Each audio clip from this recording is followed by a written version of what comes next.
Heel goed.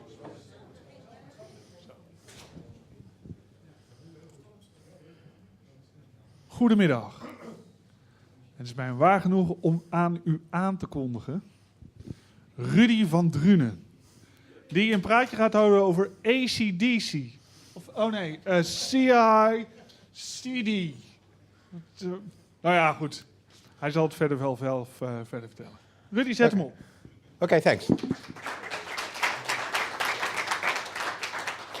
Okay, I need to say this first.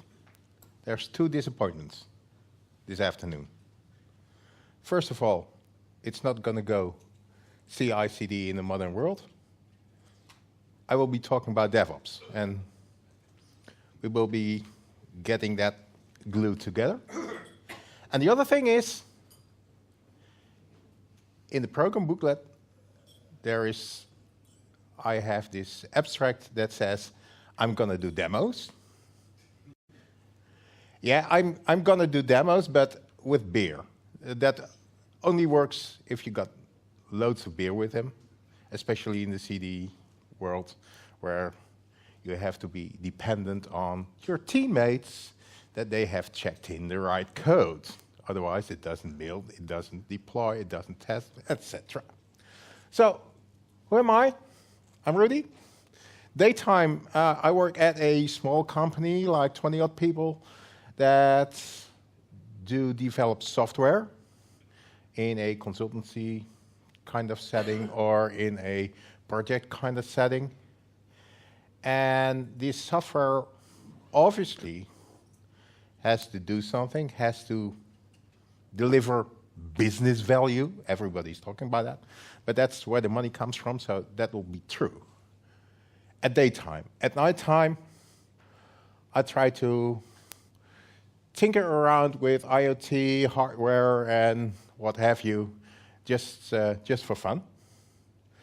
So, getting into this DevOps thing, we're all busy people. We are continuously moving. The people that actually hire you or want you to do something have this thing, I want value, and I want value fast, because that's where the business drives from.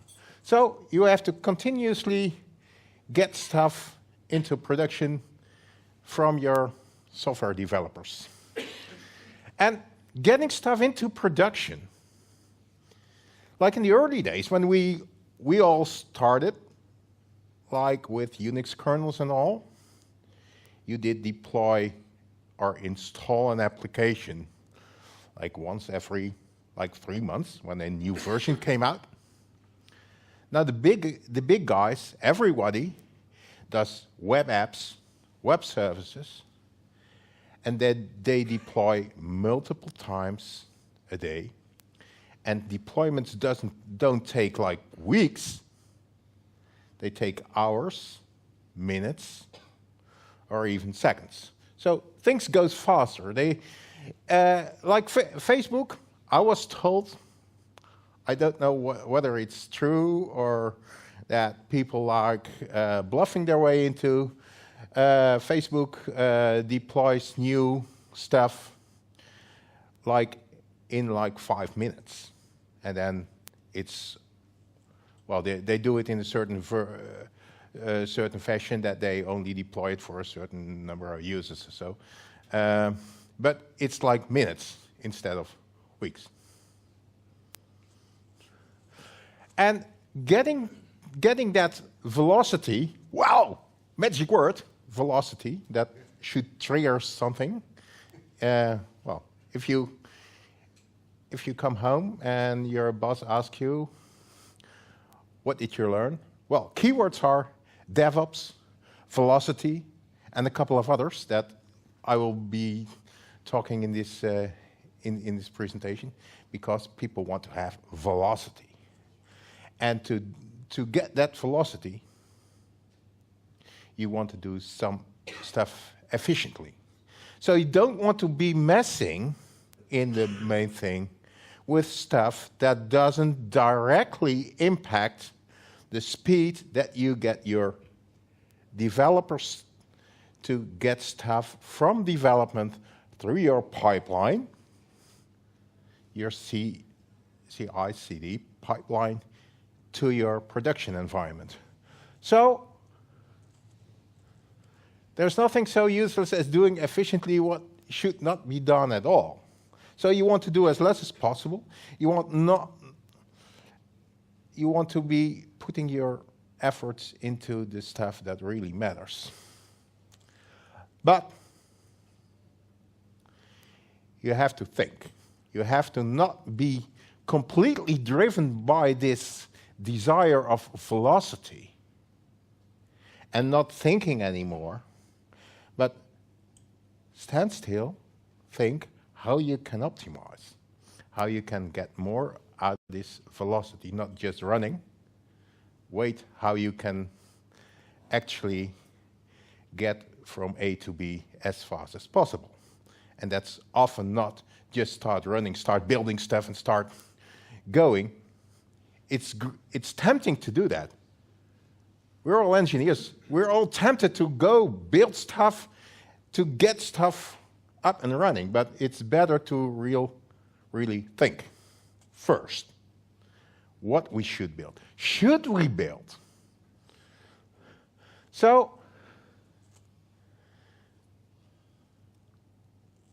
first think, what do you want? What do we want? Where do we want to be? And then, how do we get there? Not just go and start building. Hey, I have seen this technology, I've seen that technology, I've seen that technology. Just go ahead, put all this technology in, build machines, build clusters, go and run. Because you don't know where you actually want to end up. And taking other steps might be more efficient and faster to your target. So, we're DevOps engineers, but what do you do? People hear that, who's got a job title that says DevOps engineer, or DevOps something, or DevOps guru, or the DevOps guy? So, what do we do? What do we like to do? We're all coming from like a background of, well, if I look in this, pardon? As little as possible, that's good. And as fun as possible. And as rewarding as possible. So if I look in this audience, there's a number of people that already have the gray hair. So they come from a background that's probably UNIX. Otherwise, oh well. In this first talk, there was are there any Windows guys in the audience? And there was 0. So I can say we're all having a Unix background. So we're having a Unix background of installing stuff, and maybe even, well, people know that there were machines called Sun or PDP, and now know a lot of Linux. So we want to have, we know that.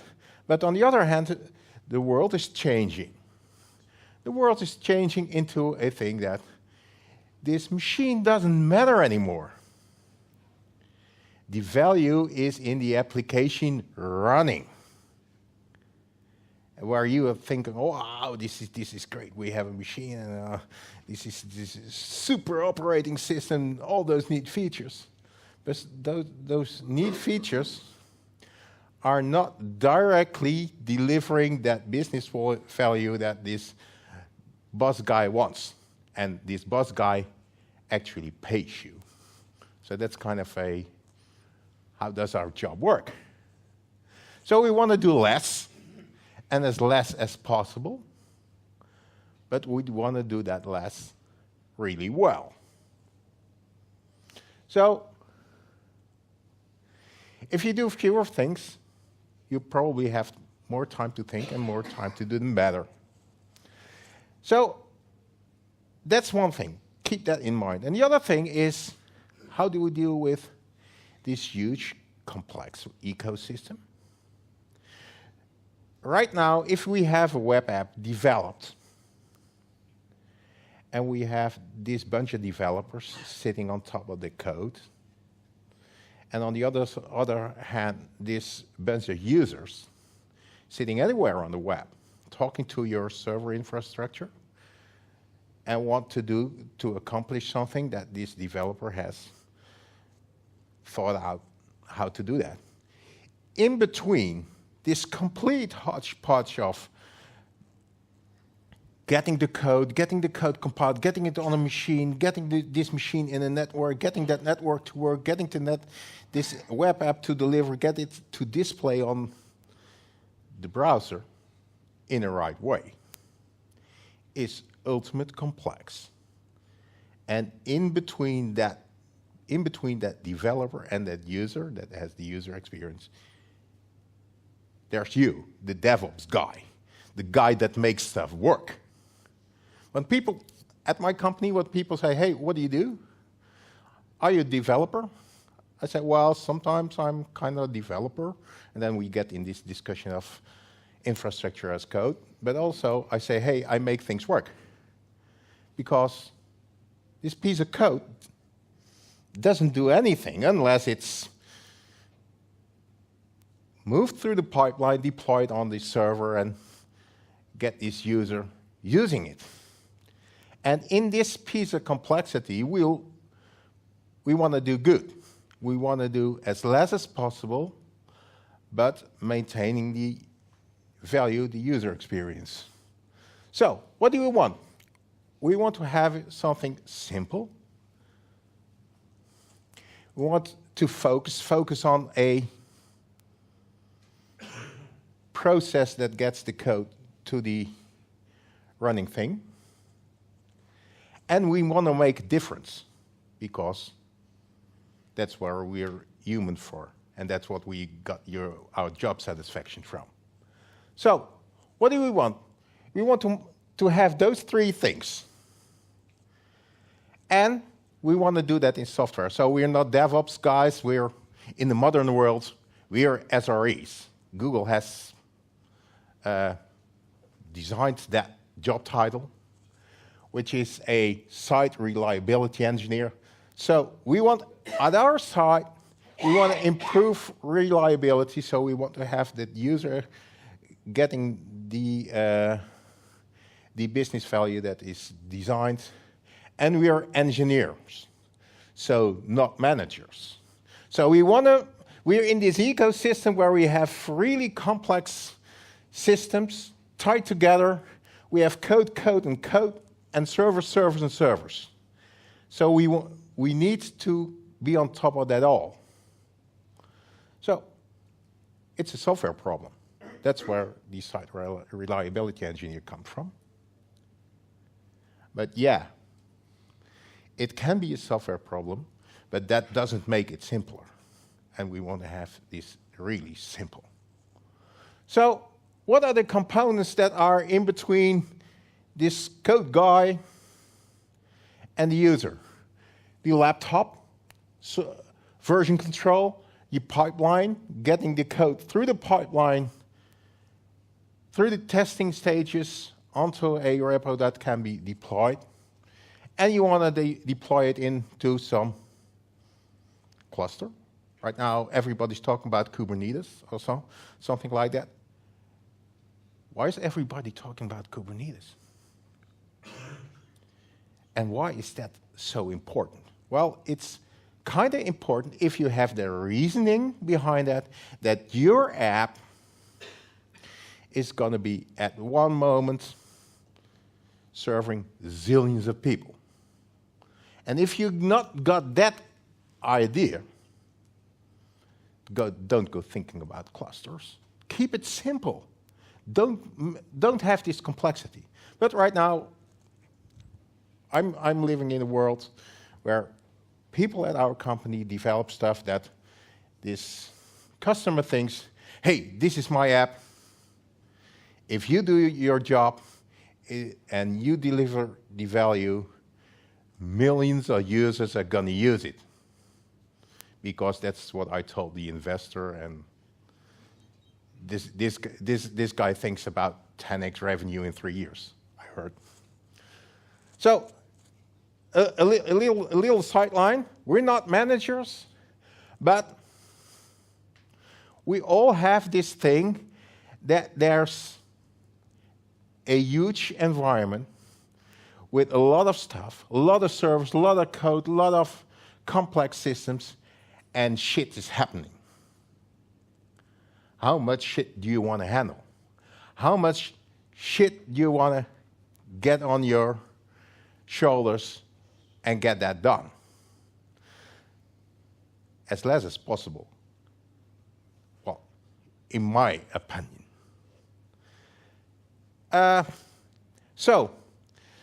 This is about our journey from getting something small to getting something in a modern fashion. And I myself I'm lazy by nature. That's why these slides are like 3 hours old. So you're not looking at legacy.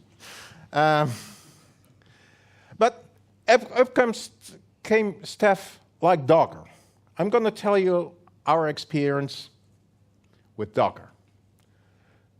Docker solves everything. We thought, wow, this is great. I was at one of the first Docker events here in the Netherlands, and I thought, wow, this is like jails on steroids. This is like sparse zones. But then it happened to be a piece of Lego in this ecosystem I want to have. Because I'm lazy, I want to have as less management shit as possible. So we're using Docker. And this other thing, cloud, the someone else's computer thing, it's nice. Because I don't have to care about hardware anymore. I don't have to run around the data center and keep swapping hard disks, upgrading memory, that kind of stuff. We have others that do that for us. And on the other thing, it's invisible, and there's loads of it. Like this is in a bagel store. A friend of mine saw that in a bagel store, important. This box, you can see those bagels. This should work. Yeah, oh, not really, but you can say that those are servers. And there's 10,000 of them here. So you got an unlimited resource of servers. And you don't have to have that racked and stacked in your data center yourself. So it's easy. It costs money, but real iron also costs money.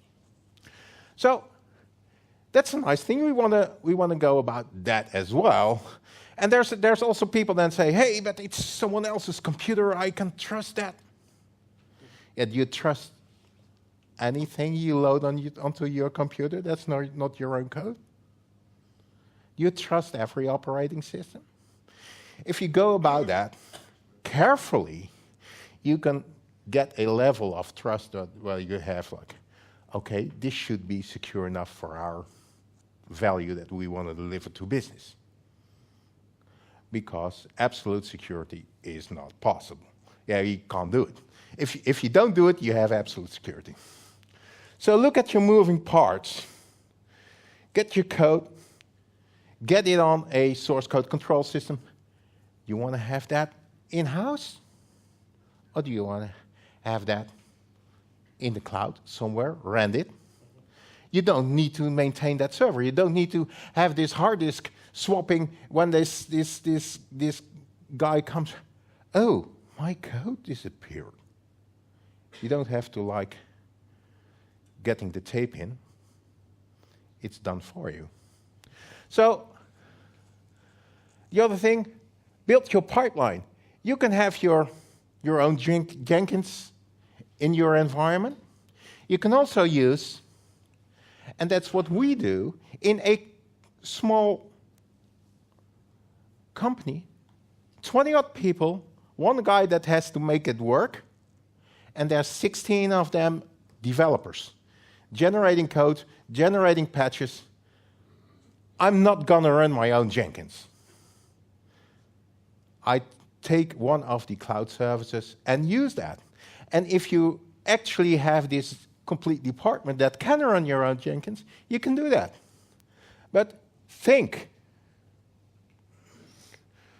So then you deploy on a VM, locally, sitting on your desk, or have it in a VM in a data center. Run a VM. Run the VM from a cloud provider. Or do it in a cluster, but think about what are the reasons that I have this local machine. Do I need to put all the effort in swapping hard disks and upgrading the machine where I can like rent it from someone else and do that? Have him do it? And if you want to go to a cluster, what's your reason to go to a cluster? Engineers are like us, hey, great new tools, we need to do Kubernetes because everybody is talking about Kubernetes and there's KubeCon in San Francisco, so if I want to go to San Francisco, we ought to run Kubernetes. And then I can justify that. I heard that actually people saying.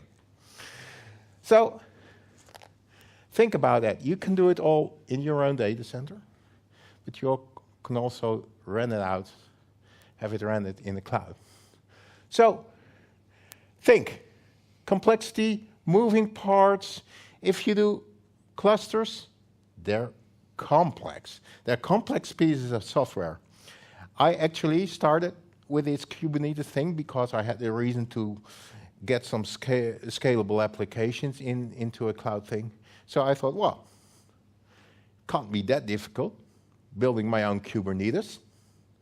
So I rented like 7 VMs and tried to set up my own Kubernetes. It worked. Wow. But it took me like 3 days. And then another version came on and stuff needs to be moved around and I had to upgrade the stuff. And you don't want to do that because that's all invisible time. It's all time you spent hacking your way on weekends to have that ready for that customer on Monday. Because they think, well, we need to like have that like twice as big. And if I go to a cloud provider and I say, hey, this is a nice cluster and I need to have that 2x, press the button or type a command and it'll happen. And upgrading, it'll happen. So I'm like here not to tell you use cloud,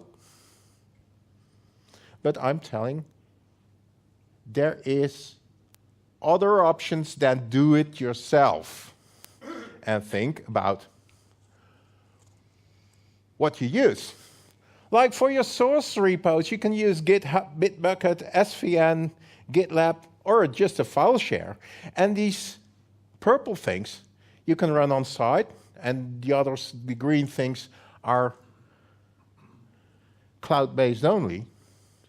But for each and every step into your value chain, to get that value from the laptop to the customer, there's a lot of options. Where the green options are cloud-based only, the purple options are you can do it yourself, you have to think and make decisions. And you have to make decisions not only on the thing that it's cool tech, where do we get the most out of it? Are you the guy that loves and got the time to manage this machine on your desk? Great. Go for the purple stuff. Are you the guy that is overloaded and is pushed into this velocity thing? Go for the green stuff. Because you got other things on your hands than managing and upgrading your Kubernetes cluster. So, buy or build? What's the culture in your organization? Where can you get more efficient? So I want to quickly tell about our journey. This was my introduction, so you're probably halfway. So we started with this long time ago. Using SVN, local, we had Jenkins in a VM somewhere. We used Puppet because, well, that was a thing. Well, I want to learn Puppet, so I'm going to manage the stuff with Puppet. Right, fun. What we then did, the developer ordered Jenkins to compile and make a WAR file. And then we had an SSH copy command to get the WAR file into the Tomcat. And then we switched DNS, all scripted, to use the new machine with the new WAR file. And so we did deploy. Great. But it was slow. And it was like they needed me to do stuff. And I didn't want that. And they're going to call me at Saturdays like, hey, I made this change, and I think they want to have it live on Monday, so can you deploy? Like I was on the beach and people calling me. I didn't want that. So we were thinking about Docker. Maybe Docker could help. So we did some upgrades. We used GitHub in the cloud, so I didn't have to swap disks on my SVN server. Developers got happy because they could use Git. Wow. We use Worker.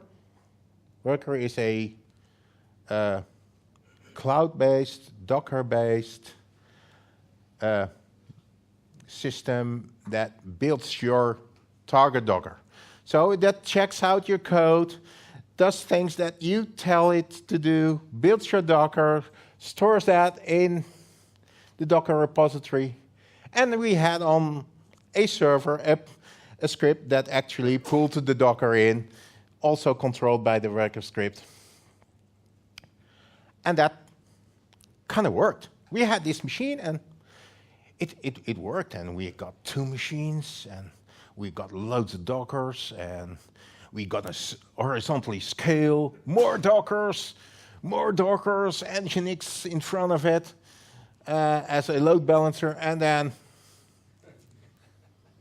that didn't work anymore.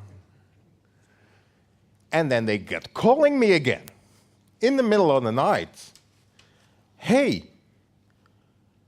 I was early this morning. That was this guy that started at 6 at the customer. I got up early this morning, and I said that I saw that it broke down.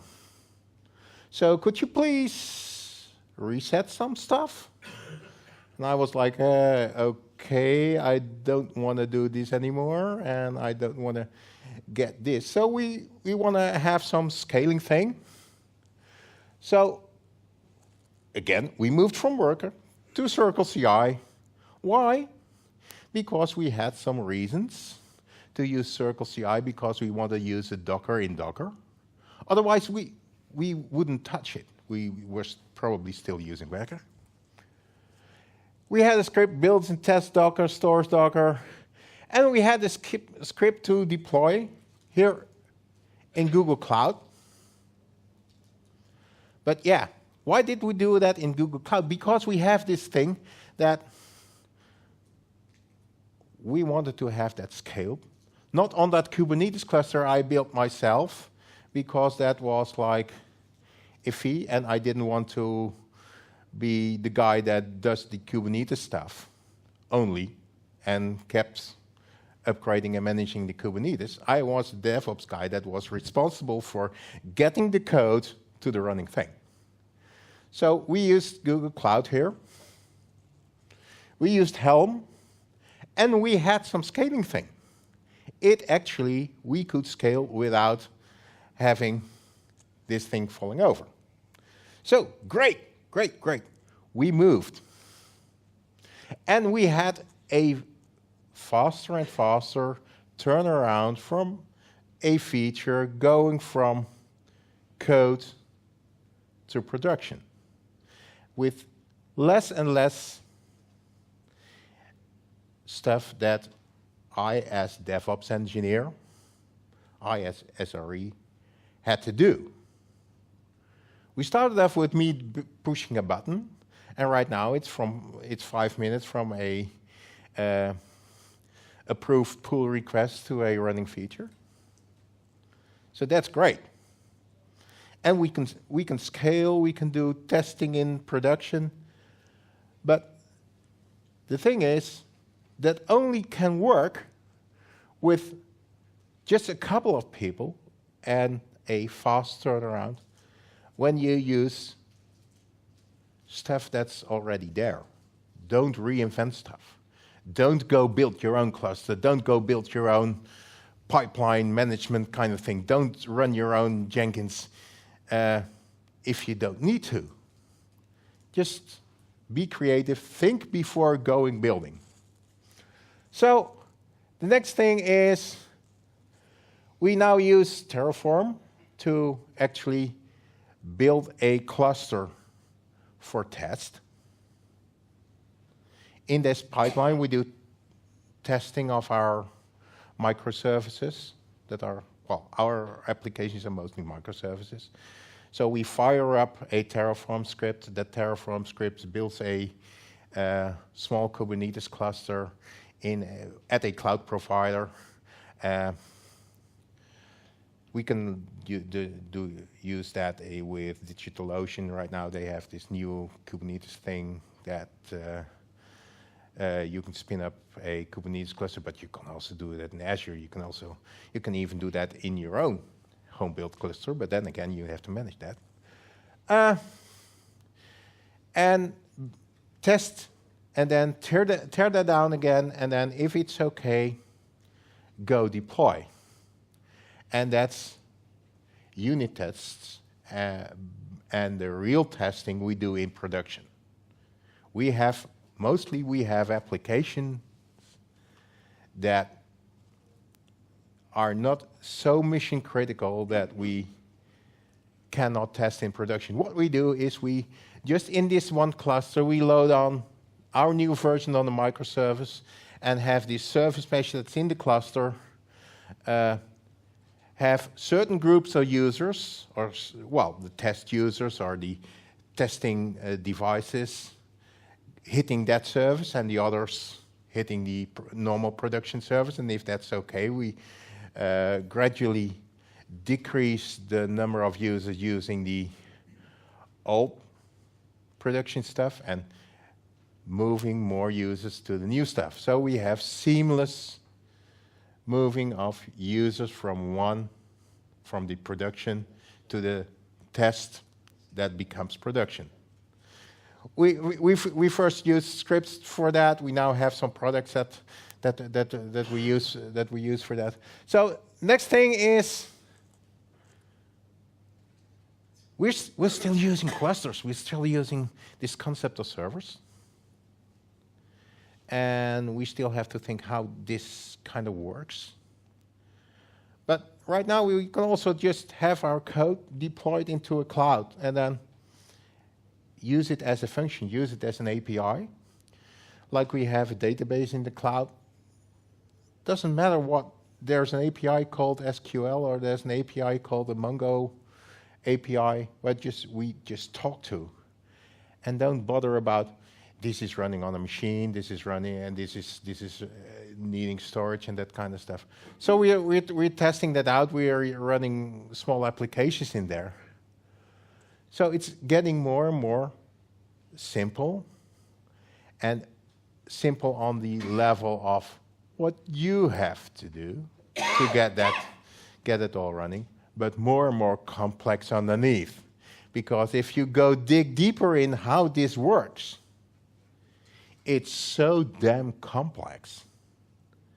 Who knows in detail how a Kubernetes cluster works? I don't. I don't want to know. Unless I was in the Kubernetes team at Google that develops the stuff. But our main product is not Kubernetes. Our main product is get that feature that the developers develop into a production thing.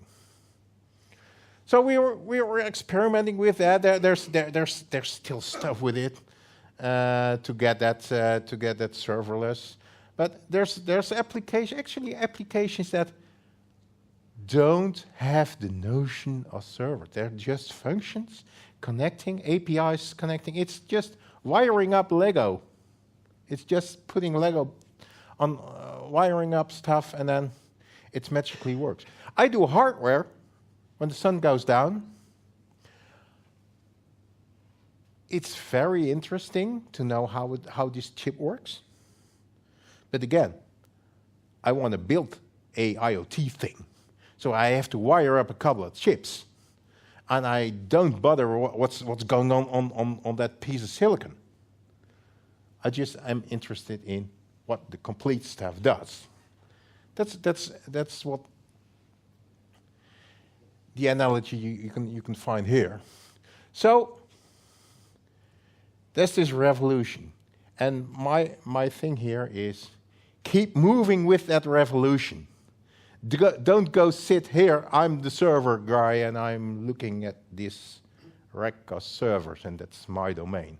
No, we're SREs, we're DevOps guys.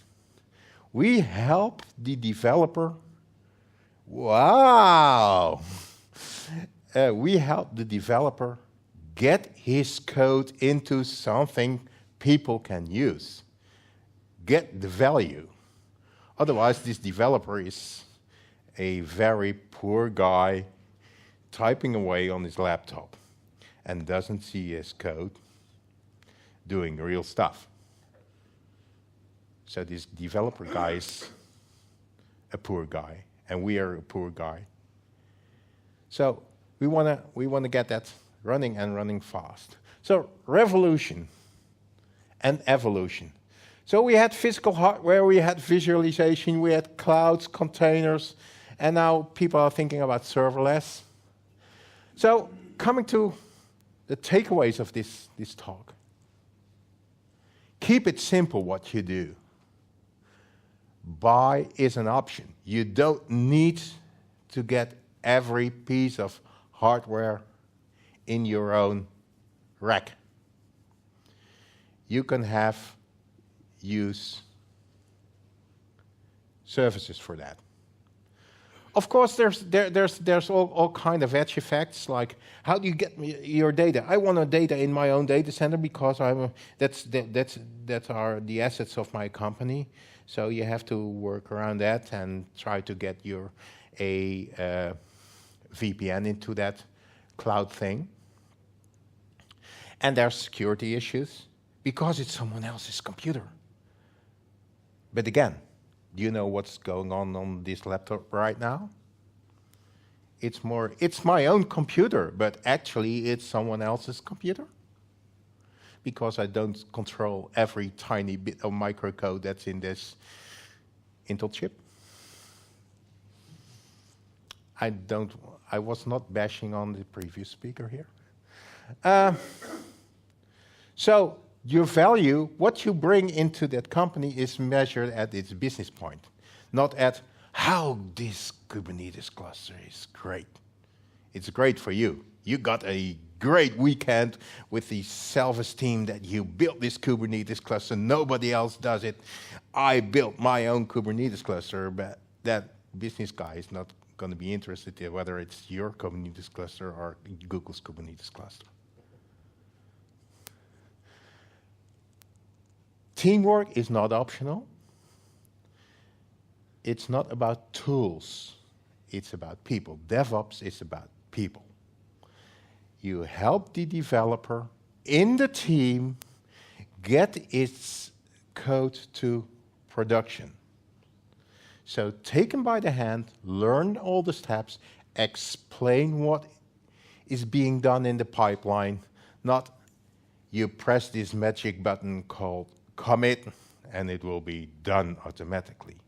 No, show what you have done, show the pipeline, show what steps are taken, and why you're doing that. Why do you use that service? Why don't you build your own Kubernetes cluster? Explain. we've in this journey dumped a lot of different tools. We've never ditched people, because tools you can like swap in and swap out, but people you can't. If you got a team of great developers that know what they're doing and that you can take on this journey to get that running, you gain more velocity than you ever can get with just tools and chaining tools. So some reflection. We came from a Unix world, went through the VMs, Dockers, Kubernetes, and now thinking about serverless. So this is an evolution, and the thing is, don't stick at one point. Try to get this next leap. Try to learn. And try to help each other. Where can the NLUUG, we're here at the NLUUG, and we're a couple of like old fathers, Unix guys that like tend to be sticked into the PDP-11 toggling in boot code. You don't want to do that now. It's not directly contributing to the value that your boss sees. No, try to make it visible, try to get this next step. It's nice that we know how the server works, but with only knowing how the server works, we cannot help this developer guy to get this running on a Kubernetes scalable cluster or something else that will actually deliver value. So what I want to say here is I had this discussion with a lot of suits and try to tell them what we are doing, try to tell them that we try to help them, try to get this feature as fast as possible into production, test it, and then this one suit said, hey, so you're doing cloud-based continuous value delivery. I said, yeah. If that's the buzzwords, mark them red, and take that as what we do.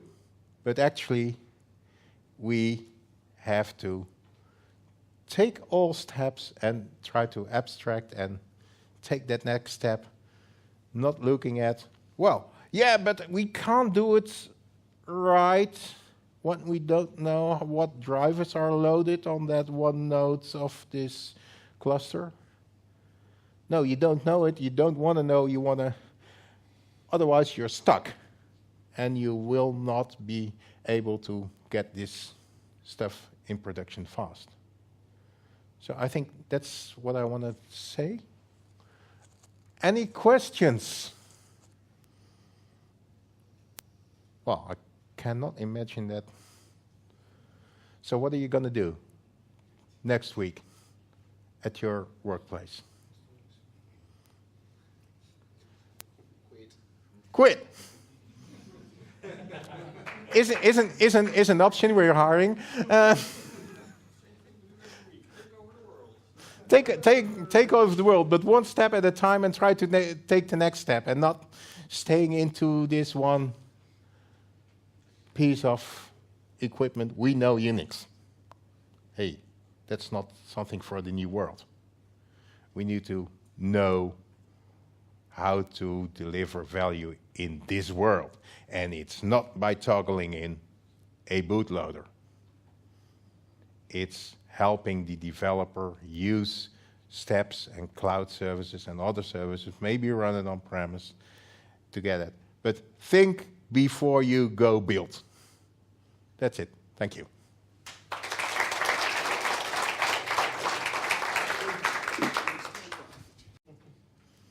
Do you just let it go? Or? No. You gave them pager duty.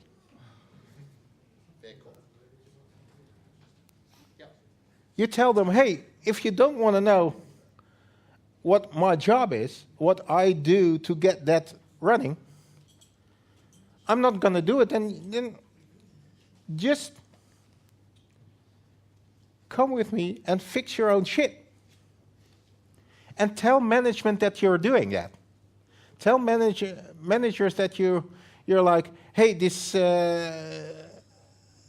stuff has to run, and we all are in a team.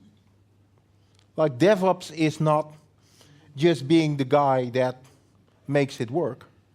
No, DevOps is with the team, including the developer, including the product owner, including everyone.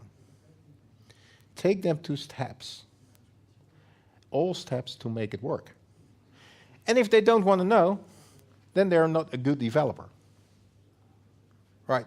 And if they don't want to be taken along, this guy also grabs me and say, hey, I'm doing this here, so the stuff should work. We should have those and those modules in our repo, otherwise it can't compile. Can you fix that? And if I say, well, no, I don't understand why. This is the set we have. You got to do with it. So it's a teamwork. Take them along. Take what in this journey. There was this one developer. He said, well, I write code, and if it works on my laptop, my thing's done. Then I said, well, come with me to the data center. I'll show you a data center and show you what actually is going on. 1 minute. And then by actually seeing stuff and actually understanding a little what steps and how complex everything is, he got this aha thing. And he got this thing, well, I have to really think. I have to be working with people to get it running, not have it works on my machine. Because that's the thing. We're a team. Not, we're the developers, you're the DevOps guy. No, DevOps. We're all DevOps.